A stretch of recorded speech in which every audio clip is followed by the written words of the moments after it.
Anne's homesickness wore off, greatly helped in the wearing by her weekend visits home. As long as the open weather lasted, the Avonlea students went out to Carmody on the New Branch Railway every Friday night. Diana and several other Avonlea young folks were generally on hand to meet them, and they all walked over to Avonlea in a merry party.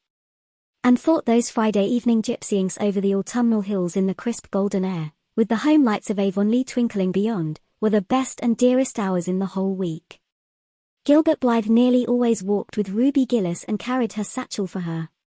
Ruby was a very handsome young lady, now thinking herself quite as grown up as she really was. She wore her skirts as long as her mother would let her and did her hair up in town, though she had to take it down when she went home. She had large, bright blue eyes, a brilliant complexion, and a plump showy figure. She laughed a great deal, was cheerful and good-tempered, and enjoyed the pleasant things of life frankly. "But I shouldn't think she was the sort of girl Gilbert would like," whispered Jane to Anne. Anne did not think so either, but she would not have said so for the Avery scholarship. She could not help thinking, too, that it would be very pleasant to have such a friend as Gilbert to jest and chatter with and exchange ideas about books and studies and ambitions.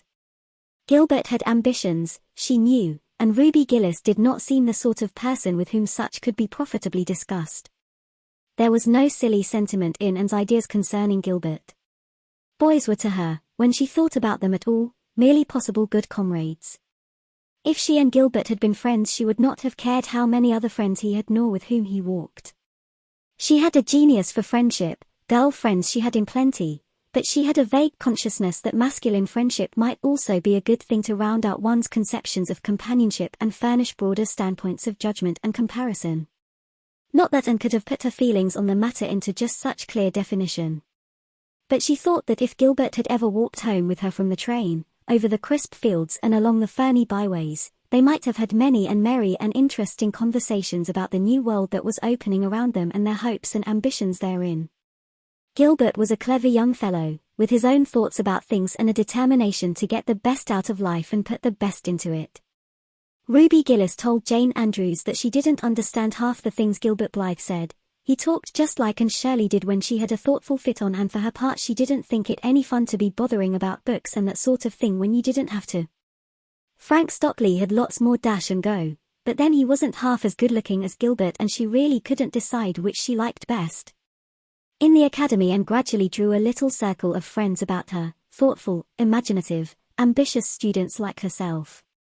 With the Rose-Red Girl, Stella Maynard, and the Dream Girl, Priscilla Grant, she soon became intimate, finding the latter pale spiritual-looking maiden to be full to the brim of mischief and pranks and fun, while the vivid, black-eyed Stella had a heart full of wistful dreams and fancies, as aerial and rainbow-like as Anne's own. After the Christmas holidays, the Avonlea students gave up going home on Fridays and settled down to hard work. By this time all the Queen's scholars had gravitated into their own places in the ranks, and the various classes had assumed distinct and settled shadings of individuality. Certain facts had become generally accepted.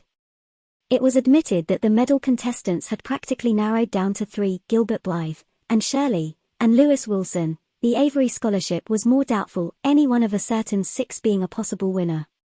The bronze medal for mathematics was considered as good as won by a fat, funny little up-country boy with a bumpy forehead and a patched coat. Ruby Gillis was the handsomest girl of the year at the academy. In the second-year classes Stella Maynard carried off the palm for beauty, with small but critical minority in favor of Anne Shirley.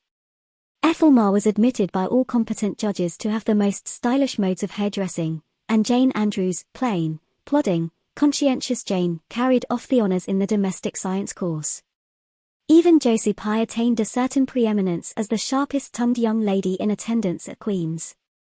So it may be fairly stated that Miss Stacy's old pupils held their own in the wider arena of the academical course, and worked hard and steadily. Her rivalry with Gilbert was as intense as it had ever been in Avonlea School, although it was not known in the class at large, but somehow the bitterness had gone out of it. Anne no longer wished to win for the sake of defeating Gilbert, rather, for the proud consciousness of a well-won victory over a worthy foeman. It would be worthwhile to win, but she no longer thought life would be insupportable if she did not. In spite of lessons, the students found opportunities for pleasant times, and spent many of her spare hours at Beechwood, and generally ate her Sunday dinners there and went to church with Miss Barry. The latter was, as she admitted, growing old, but her black eyes were not dim nor the vigor of her tongue in the least abated. But she never sharpened the latter on Anne, who continued to be a prime favorite with the critical old lady. "That Anne girl improves all the time," she said. "I get tired of other girls, there is such a provoking and eternal sameness about them. Anne has as many shades as a rainbow and every shade is the prettiest while it lasts. I don't know that she is as amusing as she was when she was a child, but she makes me love her and I like people who make me love them. It saves me so much trouble in making myself love them." Then, almost before anybody realized it, spring had come. Out in Avonlea the Mayflowers were peeping pinkly out on the sere barrens where snow wreaths lingered, and the mist of green was on the woods and in the valleys. But in Charlottetown harassed Queen's students thought and talked only of examinations. "It doesn't seem possible that the term is nearly over," said Anne. "Why, last fall it seemed so long to look forward to a whole winter of studies and classes. And here we are, with the exams looming up next week. Girls, sometimes I feel as if those exams meant everything, but when I look at the big buds swelling on those chestnut trees and the misty blue air at the end of the streets they don't seem half so important." Jane and Ruby and Josie, who had dropped in, did not take this view of it. To them the coming examinations were constantly very important indeed, far more important than chestnut buds or Maytime hazes. It was all very well for Anne, who was sure of passing at least, to have her moments of belittling them, but when your whole future depended on them, as the girls truly thought theirs did, you could not regard them philosophically. "I've lost 7 pounds in the last 2 weeks, sighed Jane.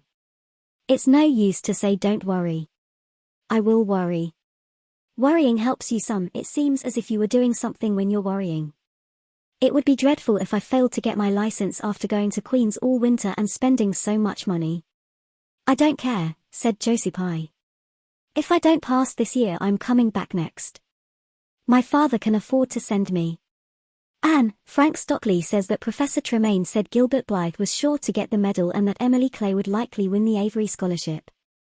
"That may make me feel badly tomorrow, Josie," laughed Anne, "but just now I honestly feel that as long as I know the violets are coming out all purple down in the hollow below Green Gables and that little ferns are poking their heads up in Lover's Lane, it's not a great deal of difference whether I win the Avery or not.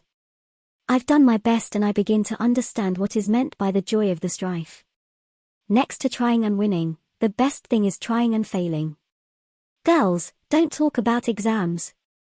Look at the touch of pale green sky over those houses and picture to yourself what it must look like over the purpler dark beechwoods back of Avonlea." "What are you going to wear for commencement, Jane?" asked Ruby practically. Jane and Josie both answered at once and the chatter drifted into a side eddy of fashions. But Anne, with her elbows on the window sill, her soft cheek laid against her clasped hands, and her eyes filled with visions, looked out unheedingly across city roof and spire to that glorious dome of sunset sky and wove her dreams of a possible future from the golden tissue of youth's own optimism.